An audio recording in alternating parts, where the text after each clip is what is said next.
Hey there everybody, my name is Kat Bowser. I'm your resident fantasy therapist. Welcome back to my channel.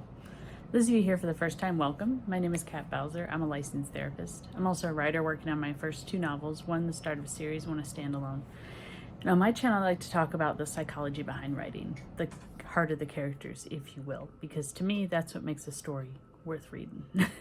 So that's kind of the angle to take when I talk about things on my channel. Hey guys, so I have a book review for you today. I've actually been doing a lot of reading, and so today I have A Sea of Pearls and Leaves by Rosalyn Briar. First of all, this cover is so beautiful, isn't it pretty? Anyway, so those of you who have never seen my book reviews before, what I usually do is I give you guys essentially the back cover, because all my reviews are non-spoiler, unless I specifically state there will be spoilers. But this one is non-spoiler, as are all of mine so far.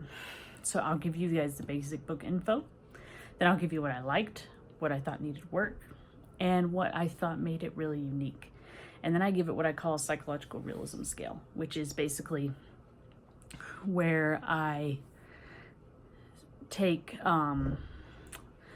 anything that happened in the story that I think has a psychological angle. It could be could be characters' reactions, it could be actual mental illness, could be a bunch of different things. And I give it a scale from 1 to 5. 5 I reserve strictly for true stories or books written that were based on true stories. Otherwise I give it a 1 to 4. 4 being extremely realistic, 1 being not realistic at all. And then I'll give you guys my book rating. So now that you guys know how I do this, let's just dive right into it. So, A Sea of Pearls and Leaves, and what we have a back cover that says, "Death makes life beautiful. Princess Ingrid of Norella Isle does not want to get married. Her priestess girlfriend, Lalura, devises a wicked plot to deter suitors with a nearly impossible marriage contract. Should Ingrid die first, her husband must be buried at sea beside her. The plan backfires when all 7 suitors agree, and the king announces a competition for Ingrid's hand.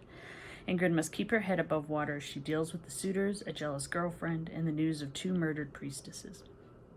As the suitors are eliminated, one man stands out, the quirky and anxious Prince Soren, who charms both Ingrid and Lalura.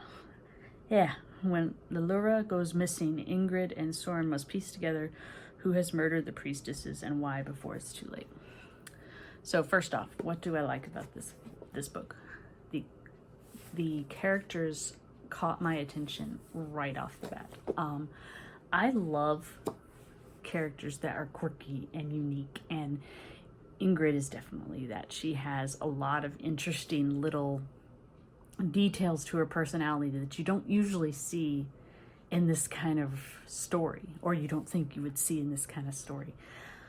I fully believe her ambitions. I fully believe her personality. The way she responds to things makes perfect sense for her personality, and it really drives the plot. So I really enjoy that. Same thing with most of the other characters. I love her girlfriend, even though, as you guys have probably figured out, I still don't think I say her name right. So I'm sorry, Rosalyn, but I do love her name. I just apparently can't pronounce it. I really like her interactions with Ingrid. She is very engaging, and she's a good compliment. Like, that's one thing I really like, is that all these characters that interact, they have personalities that don't match each other, but they complement each other. So you can see why they would be drawn to each other, and I really like that. What is something I think needed work? You know, I really think this book is very, very well written.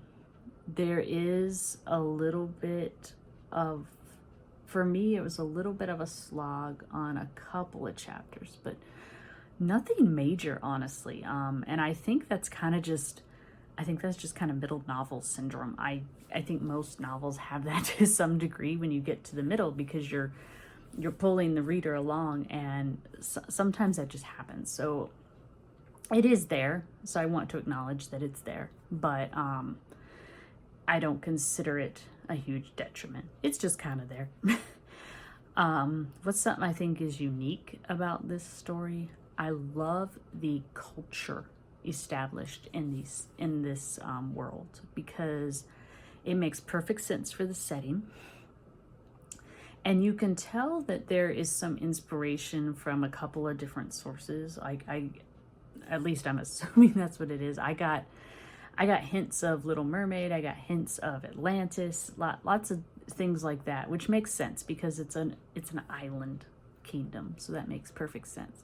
And I love it. Like, the way she describes certain settings and the way that she describes the way the characters interact with certain settings, it really took me there. Like, a couple of times I swear I could smell sea salt.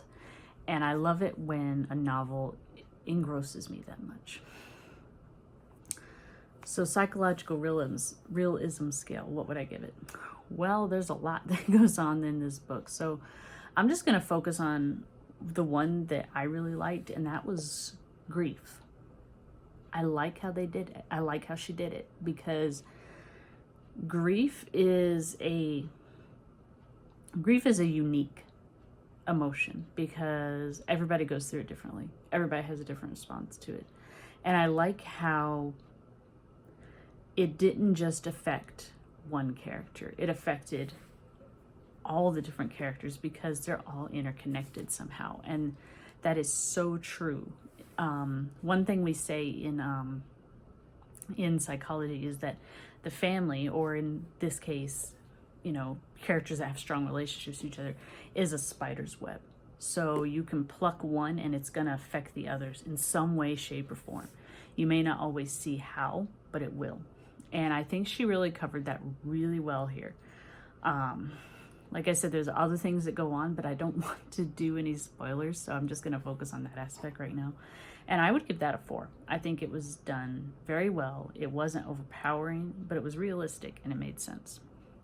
So overall, I highly recommend this book. I give the book itself a 5 out of 5. You guys should go read this, especially if you like fantasy and you like different relationships in fantasy. Like, there is a lesbian relationship in here, and I love it. Like I said, the culture is amazing. The plot really pulls you along. I really enjoyed all the characters, so definitely check it out. It's definitely worth your time. So please leave your comments below. I'll get to them as soon as I can. If you have any suggestions, make sure you leave them below. Again, I'll get to them as soon as I can. If you guys don't want to miss when I upload, make sure you subscribe and ring that bell so you'll get notified whenever a new video is up. I'm going to try to get back to my regular schedule this week, like I said last week, and these last couple weeks have just been odd. So I'm hoping I can fix that, because I try to give you guys at least 2 videos a week, and I try to spread them out. Sometimes I can't, though, because life. I mean, sometimes it's just life. But thank you guys for stopping in for my video, and I hope you guys found it interesting. And until next time, stay safe, and I hope you guys have a good one.